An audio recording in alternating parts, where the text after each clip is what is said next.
Hello students, welcome back to Magnet Brains. I am Lisha Thakur, your English educator, and आज की video में हम देखने वाले हैं the explanation of this poem Ozymandias.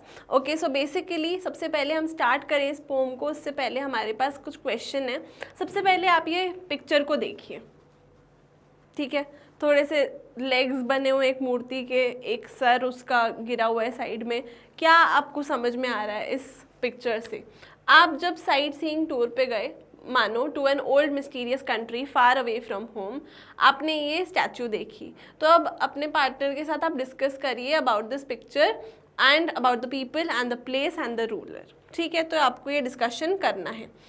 Now अपने जो नोट्स हैं वो आप इसके बारे में लिखेंगे. तो बेसिकली क्लास में आप डिस्कशन अपने दोस्तों के साथ मिलके ये चीज़ के बारे में कर सकते हो.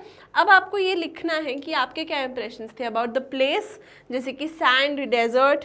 तो डेजर्टेड था, ड्राई था, बैरन था, सैंडी था, ये सब आप लिख सकते हो. स्टैचू जो था वो क्या था? ब्रोकन था. वो उसका जो फेस था वो बीहेडेड था, मतलब जो हेड था फेस का वो अलग से गिरा हुआ पड़ा था. एंड स्टोनी था, डैमेज था, ब्रोकन था. जो रूलर है, इट मस्ट हैव बिन, आपका क्या विचार है? पावरफुल हो सकते हैं, एरोगेंट, हिपोक्रिट, कुछ भी हो सकते हैं. नाउ द पीपल जो थे वो क्या थे? सप्रेस्ड, सैड, टेरिफाइड और ग्लूमिंग हो सकते हैं उनके राज में. तो that is what we have written. Now write a letter to your friend about the sight you saw and your impression of it. You may create necessary details. तो अब आप अपने फ्रेंड को मानो एक लेटर लिख रहे हो और उसमें आप ये सब चीज़ें बता रहे हो जो आपने देखी वहाँ डेजर्ट में. तो जैसे आपने लिखा कि आप यहाँ से लेटर लिख रहे हो, डेट ये है, dear Shlok, as I left the town I came upon 2 enormous stone legs in the desert that was standing without a trunk. मतलब सिर्फ लेग्स थे, बाकी ऊपर की बॉडी नहीं थी, और मैंने डेजर्ट में ऐसा स्टैचू देखा. It came as a surprise to find इतना that such a huge building in the middle of nothing. A broken fence that was partially buried in the sand was laying close to their legs. तो ऐसा एक face था broken statue का जो partially sand के अंदर धंसा हुआ था, वो वहाँ पड़ा था. I drew nearer and I made a effort to analyse the facial expressions. मैंने देखने की कोशिश करी क्या फेशियल एक्सप्रेशन है उनके. And I was stamped with the feelings of decision and icy power. It was haughty, smug looking of a man's face. When I looked at the writing of the statue's pedestal, the mystery became evident. The statue was of Ozymandias, the king of kings. ऐसा लिखा था वहाँ पे pedestal पे कि ये king of kings है, and he must have been a very powerful king. मुझे ऐसा लगता है बहुत अच्छे, बहुत powerful king होंगे ये. He must have held all other mortals in lower regard. मतलब बाकी सारे लोगों को वो अपने से कम ही समझते होंगे. And the pedestal read, look upon my works, ye mighty, ye and despair. But alas, उनके जितने भी ग्रैंडे और ग्लोरी वाले सिंबल्स थे, उनने जो भी बनाया होगा, वो बोल रहे हैं ना कि मेरे वर्क्स पे देखो. अब वर्क्स ही नहीं बचे उनके, सारे के सारे works with time DK, destroy हो गए हैं. तो उनका जो ब्रोकन फेस है और ब्रोकन स्टैचू है जो पार्शली बरीड है infinite stretch of bare sand में, तो वो उसके आसपास अब कोई राजपाट, कोई किंगडम, कुछ नहीं बचा है उस स्टैचू के आसपास. सिर्फ दूर दूर तक सिर्फ रेत और रेगिस्तान है. तो that is the letter that we have written. Okay, now अब आते हैं पोम पे, उसको समझते हैं हम. This is written by Percy Bysshe Shelley and उन्होंने लिखी है, I met a traveller from an antique land. किससे मिली?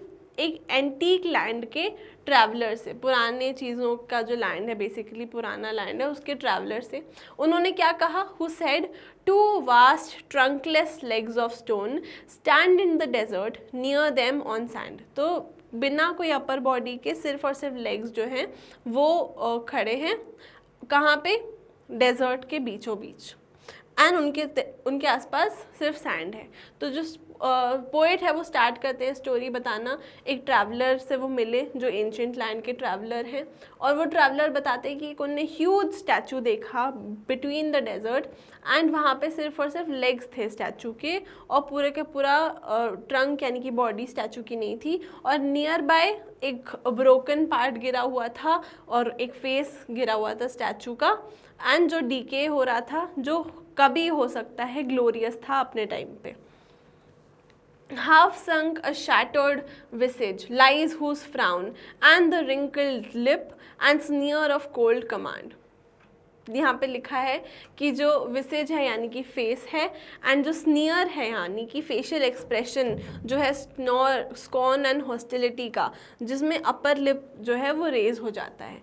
बेसिकली इसमें क्या बता रहे हैं कि एक हाफ बरीड सा फेस सैंड में था, शैटर्ड था वो from the statue, and even though वो ब्रोकन था, उसके फेस का एक्सप्रेशन देख सकते थे हम, और वो एक्सप्रेशन कैसा था, एक फ्राउन का था, ठीक है, जिसमें एक रिंकल्ड लिप था एंड एक स्नियर ऑफ कोल्ड कमांड, मतलब जैसे मानो किसी को लगता है कि मैं ही सब कुछ हूँ, मेरी ही दुनिया है, मेरा ही सब कुछ अथॉरिटी है, वैसा सा एक था, जिससे क्लियरली पता चलता है उस एक्सप्रेशन से कि जो किंग था उसके अंदर एरोगेंस था, प्राइड था, और बहुत अति ज़्यादा ओवर बिलीव था अपनी पावर के अंदर। एंड जो स्कल्पचर है उसने बहुत अच्छी तरीके से ये सारे इमोशंस परफेक्टली कैप्चर कर दिए in the statue. Tell that its sculptor well whose passions read, which yet survive, stamped on these lifeless things, the hand that mocked them and the heart that fed. तो basically लिखा हुआ है, imprinted है, सब चीज़ें हमने पढ़ा कि the king of Kings everything, और स्टैम्प्ड है वो सब कुछ, लेकिन जो स्कल्पचर है, जो स्कल्प्टर है, उसके हैंड्स की यहाँ बात करी जा रही है कि वो मॉक कर रहे हैं उसको, and the heart that fed. तो बेसिकली ये एक्सप्लेन कर रही है लाइंस, बेसिकली जो स्कल्प्टर है जिसने ये स्टैचू क्रिएट किया होगा बहुत टाइम पहले, जिसने बनाया है स्टैचू, उसकी तारीफ हो रही है कि वो इतना स्किल्ड था कि उसने एज इट इज़ जो किंग है उसके एक्सप्रेशन को, इमोशंस को समझ के उसको पत्थर की मूर्ति पे कार्व कर दिया है। एंड इवन दो जो स्टैचू है अब वो लाइफलेस है, ब्रोकन है, तभी भी जो किंग का जो प्राउड नेचर है, उसके जो प्राउड वाले एक्सप्रेशन है वो हमको दिख रहे हैं, समझ में आ रहे हैं, and that still survives in his expression. The sculpture hand mocked, या फिर कॉपी या परहैप्स क्रिटिसाइज कर रहा है जो रूलर की एरोगेंस है, and the heart that fed, मतलब जो किंग का खुद का पैशन था, जो उनका पॉसिबली क्रूअल हार्ट था, उसको रेफर कर रहे हैं, और उसको मॉक कर रहे हैं क्या, स्कल्प्टर के हैंड्स, यानी कि sculptor himself. Now and on the pedestal these words appear, my name is Ozymandias, king of kings, look upon my works, ye mighty ye and despair।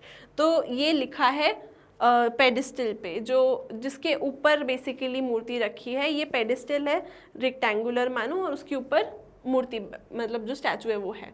तो base of the statue pedestal पे लिखा है, traveller ने पढ़ा एक inscription जो king ने खुद लिखवाया होगा। ओजीमैंडियस अपने आप को बोलते हैं कि मैं किंग हूँ ऑफ किंग्स, राजाओं का भी मैं राजा हूँ, और वो बोस्ट कर रहे हैं अपनी पावर के बारे में, और वॉर्न कर रहे हैं वो बाकी सारे रूलर्स को, जो क्या बोलते हैं, बोल रहे हैं कि मेरी अचीवमेंट देखो, मेरी ग्रेटनेस देखो, मैं कितना बढ़िया हूँ। उससे हमको उनका एक्सट्रीम प्राइड और एरोगेंस समझ में आता है, और वो मानते थे ऐसा, ये समझ में आता है हमको कि जैसे वो कभी नहीं ख़त्म हो सकते, उनकी पावर कभी डिस्ट्रॉय नहीं हो सकती, उनकी पावर हमेशा हमेशा के लिए रहेगी। लेकिन नेक्स्ट लाइन देखते हैं, नथिंग बिसाइड रिमेन्स, कुछ भी नहीं बचा इस छोटी सी जो टूटी फूटी मूर्ति है उसके अलावा। Around the decay of that colossal wreck, boundless and bare, the lone and the level sands stretch far away। मतलब आसपास कुछ नहीं बचा, सिर्फ और सिर्फ रेगिस्तान है, डेजर्ट है। किंग के जो कॉन्ट्रास्ट में जो किंग ने लिखे हैं प्राउड वर्ड्स कि देखो मेरा वर्क, सी माई वर्क्स, क्या बचा ही नहीं वर्क, कोई एम्पायर नहीं बचा उनका। जो पहले उनका जो स्टैचू था बहुत बढ़िया होगा अपने टाइम पे, पर अब वो क्या हो गया है, रेक हो गया है, ख़राब हो गया, डिस्ट्रॉय हो गया है, और आसपास भी कुछ भी नहीं है सिवाय रेगिस्तान के, डेजर्ट के। तो this final image emphasises the theme of the pome कि ह्यूमन जो पावर है और प्राइड है वो टेम्पररी है। हमको लगता है हम पता नहीं कहाँ के क्या है, जैसे यहाँ पे ओजीमैंडियास को लग रहा है वो किंग ऑफ किंग्स हैं, बट जब एक बार उनकी डेथ हो गई वो चले गए, मतलब, और फिर उसके बाद उनके जो स्टैचूज़ हैं वो टूट गए, उनका जो वर्क है वो डिसअपियर हो गया। नेचर सबको डिसअपियर कर देता है। No matter how a great ruler is, time eventually erases everything. Time के आगे कोई नहीं टिक पाता, टाइम सब चीज़ों को डिस्ट्रॉय कर देता है। ये हमारे पास पिक्चर है, ये हमारे जो क्या बोलते हैं पर्सी बायसी शेली जो है वो पोइट है हमारी पोम की। She was educated at Eton and Oxford. Shelley came under the influence of revolutionary ideas of English philosopher William Godwin, whose daughter Mary Godwin he ultimately married. In Shelley left for Italy, he drowned in the Bay of, basically उनकी कहानी बताई गई है कि जो पर्सी Bysshe शेली हैं वो किन किन लोगों से इंस्पायर्ड थे एंड बेसिकली वो बहुत एक ऐसे एजुकेटेड पर्सन थे।